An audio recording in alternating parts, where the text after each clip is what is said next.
Қайырлы күн, достар. Орысша оңай каналына хош келдіңіздер. На автовокзалда болған жаңа сөздермен үйренетін боламыз. Где я могу купить билет? Билетті қайдан алсам болады? Где я могу купить билет до Астаны? Мен Астанаға дейін билетті қай жерде ала алам?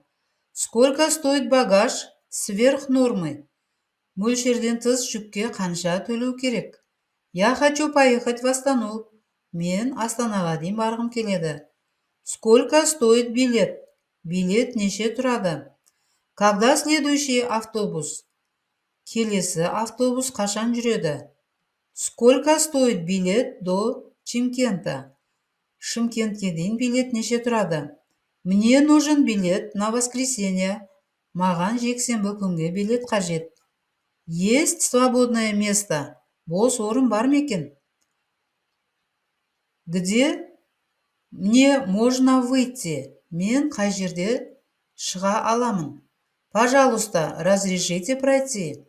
Өтуге рұқсат етіңізші. Пожалуйста, дайте пройти. Өткізіп жіберіңізші.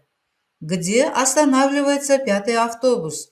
5-ші автобус қай жерде тоқтайды екен? Где останавливается трамвай? Трамвайдың аялдамасы қай жерде екен? Сколько остановок до музея?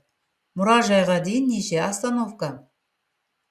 На какой остановке мне выходить?